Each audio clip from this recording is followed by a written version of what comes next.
আল্লাহ বললেন আমিনতুম মান ফিস সামাই আন ইউরসিলা আলাইকুম হাসিবা। নিচে যেমনি কার্পেটিং করা জমিনের ভেতরে অগ্নুৎপাত রেখে দিয়েছি, মাথার উপর থেকে আযাব দেওয়ার সুযোগ আছে না নাই? চাইলে আল্লাহ অগ্নি বৃষ্টি দিতে পারে, আগুন বৃষ্টি দিতে পারে, ঠান্ডার বজ্রপাত দিতে পারে।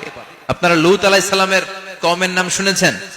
তারা হোমোসেক্সুয়ালিটি, সমকামিতা করত। ফলে আল্লাহ তাআলা বিশাল এক চিৎকার মেরে সাইয়েদনা জিবরাইলের মাধ্যমে পুরো জমিনটাকে শেষ করে দিলেন।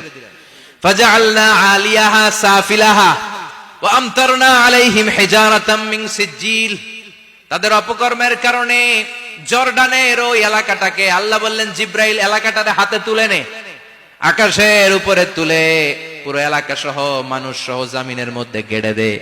জমিনের নিচের মাটি উপরে নিয়ে গেল কে? উপরের মাটি নিচে নিয়ে গেল কে?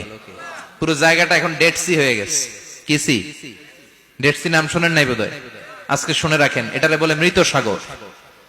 এটা গজবের জায়গা, ওখানে মানুষও ডুবে না। লবণের ডেনসিটি, সল্টের ডেনসিটি এত হাই, এই পানির মধ্যে এত গজব, এর মধ্যে কোনো মাছ জন্মায় না, চিংড়ি জন্মায় না, কাঁকড়া জন্মায় না, ব্যাং হয় না, শ্যাওলা হয় না, কিচ্ছু বাঁচে না। এটা গজবের জায়গা। চিল্লায় বলেন ঠিক কিনা?